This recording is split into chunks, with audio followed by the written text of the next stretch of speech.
아니 그냥 본 발언 하세요. 네. 자, 의사 진행 발언 없이 진행하도록 하겠습니다. 그냥 발언을 하십시오. 5분간 하시면 됩니다. 네. 의사 진행할 게 있는데 합쳐서 하십시오. 그러니까 의사 진행에 합쳐서 하십시오. 그러면 6분을 눌러주세요. 진행은 위원장의 권한 사항이니까 자꾸 시간 가니까요. 네, 다른 위원님들께서도 아직 발언을 하셔야 될 위원님이 계시네요. 그럼 본질이 들어가겠습니다. 예, 우리 박영재 처장님. 네. 우리 헌법에서 우리 사면을 규정하고 있죠. 국회 동의를 요구하는 거는 모든 사면에 대해서 국회 동의를 요구하고 있나요? 헌법 규정이 어떻게 돼 있죠? 법률에 의하여 대통령은 법률에 사면할 수 국회 동의를 받도록 한 사면이 있잖아요. 일반 사면만 국회 동의를 받는 거 아닙니까? 예, 그렇습니다. 특별 사면에 대해서 국회 동의를 요구하는 헌법 규정이 있습니까? 없죠. 현행법상으로는 없는 걸로 알고 현행법이 아니라 헌법에요. 헌법에 특별 사면에 대해서 국회 동의를 요구합니까? 아니죠. 아니죠. 예. 그런데 오늘 이 사면법에 국회 내란 의원범에 대해서는 일반 사면 감행복권을 특별 사면 이거 감행복권을 제한하면서 국회 제적위원 5분의 3회 이상의 동의가 필요하다 이런 규정이 들어가 있어요. 이게 의원적 법률 아닙니까 이거? 특별 사면에 대해서 국회 동의를 요구하는 헌법 규정이 명시적으로 없다는 얘기는 이렇게 엉뚱한 규정을 사면법에 이렇게 넣지 말라는 보이지 않는 헌법의 규정 아닙니까? 그런데 이게 뭐예요 이게 지금 도대체 소위 대북송금 관련된 이적행위 국가안보범죄 이런 거에 대해서 뭐 포함할 수도 있겠죠. 그런데 그런 거는 빼고 지금 뭐 내란의한테 어떻게 될지 모르겠어요. 지금 저는 자 다수당 이렇게 마음대로 하겠다는 거랑 똑같지 않나 싶어요. 제가 솔직히 사면법은 저도 발의를 했습니다. 저는 이런 우려가 있어서 그래요. 현재 구체적인 사면에 관해서 헌법 규정만 있지 시행 절차 이런 상세한 또 대통령의 사면권 제한에 관한 규정이 별로 없죠.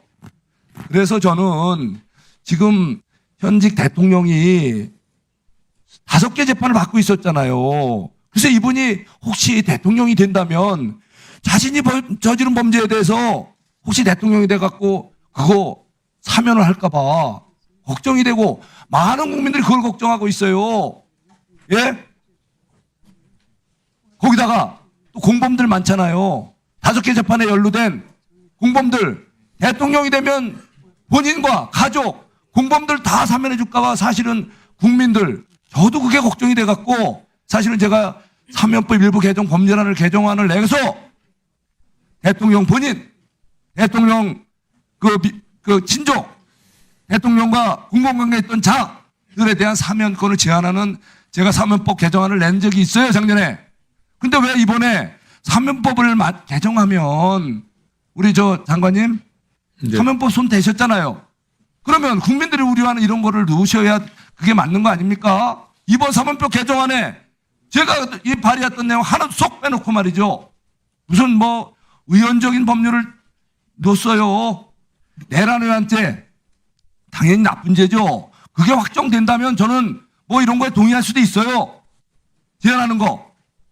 그렇지만 지금은 완전히 정략적인 거란 얘기예요. 지금 전직 대통령에 대해서 아직 지금 내란 의원죄 확정된 것도 아닌데 벌써 말이지 무슨 내란 의원죄 확정된 것처럼 그 나쁜 사람 하면서 몰아치듯이 거기다가 국회 제적위원 5분의 3 동의를 요한다? 헌법에 규정이 없는 이런 위헌적 규정을 또 두면서 사법법 개정안으로 정략적인 재판에 개입을 하고 있다는 얘기예요. 이거 이래도 되는 겁니까 장관님? 뭐 재판 개입과는 관계없는 것 같고요. 다만 뭐 아시는 것처럼 헌법 84조에서도 대통령의 불소지 특권도 내란 외환죄를 제외하고 있는 적이 있지 않습니까? 그래서 중대범죄에 대해서 제가 말씀드립니다. 국회에서 결정할 수 있다고 생각합니다. 네. 사법법에 넣으려면 제가 말씀드린 대로 국민들이 걱정하는 대통령과 관련된 본인 또는 가족 또는 공무관계에 있는 자들에 대한 사면을 금지하는 내용도 사면법에 담아서 다시 개정안 갖고 오세요. 사면법 개정안 오늘 여러분 여기서 다루지만 오늘 요거는 다시 보류하고 그 장관님 그런 거 제가 발의한 내용 담아서 다시 갖고 오세요. 부탁합니다. 뭐 의원님께서 네. 잘 논의해 주시기 바랍니다. 네, 정중하게 부탁합니다. 자, 여기 제가 한 가지만 더 말씀드리겠습니다.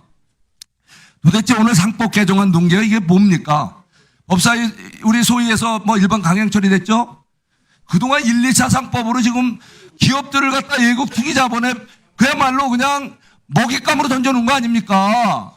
기업들은 어떻게 경영활동 어떻게 하라고 말이죠. 외국 투기 자본에 밥이 되도록 마구마구 해놓고 이번에 또 상법 개정안 자기 사주 자사주 소각 의무화 필요할 때는 할 수 있죠. 그런데 이분들 이건 안 된다고 하는 거 있잖아요. 왜 그걸 반영 안 합니까?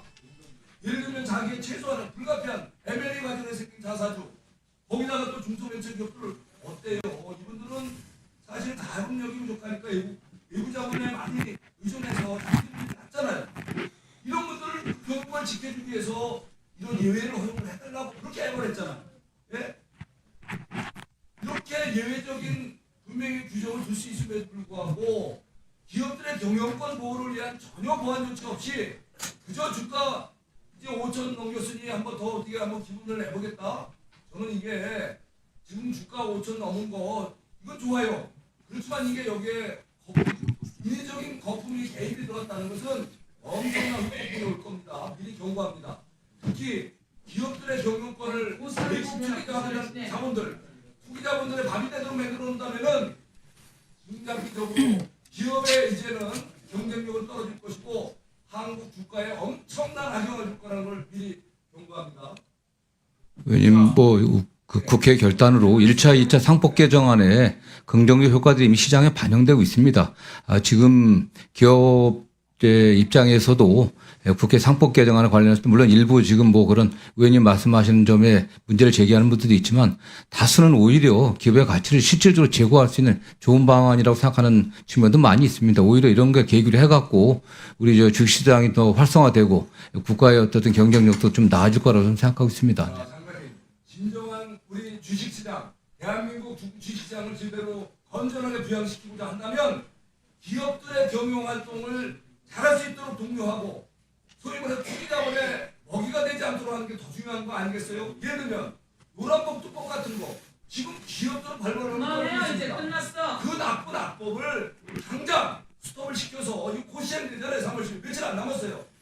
기업들이 발발을 떨어서 기업을 포기하고 외국으로 떠나려고 하는 이러한 악법을 먼저 없애주는 것이 주식시장을 훨씬 투명하게 밝게 주가를 올리는 효과가 있어요. 거기다가 이렇게 투기자본의 반복기를 만들어주는 것이 아니라 실질적으로 이렇게 기업의 경영을 어느 정도 할 수 있는 개량의 여지를 좀 더 주고 특히 중소기업 이런 약자들을 위해서 그런 보완적 조치를 취해 줬을 때 주가 사실 중장기적 안정적인 네, 정리해 주시기 바랍니다. 제대로 해야 될 걸 꼭 하시고 하지 말고 하지 마세요. 상법법에도 제가 우려하는 이런 나쁜 조항을 넣지 말고 제 송석준이가 발의한 법안 내용 좀 반영해 주시고 상법에도 보안 비비한 거 오늘 다시 이거 더 재검토하시고 다시 한번 바로 진정한 주식시장의 중장기 우리 공간 부양을 위한 건전한 경제 경영권 제대로 할 수 있는 경영활동 보장해 줄 수 있는 법안으로 다시 한번 제고해 주시기 바랍니다. 또 법안이야 또 국회 의원님들께서 잘 논의해 주시면 될 것 같고요. 오히려 외국 투자자들도 기업 경영권을 탈취하려는 게 목적인 투자자는 거의 없습니다. 오히려 기업이 자사주들을 이용해 갖고 편법으로 경영하기 때문에 그런 리스크들이 더 문제이기 때문에 그런 걸 제거해 줌으로써 외국 투자자들의 투자를 더 활발하게 하는 측면이 더 강하다고 보고 있습니다. 네. 불합리한 상황 있잖아요. 네, 정리해 주시기 바랍니다. 네. 네.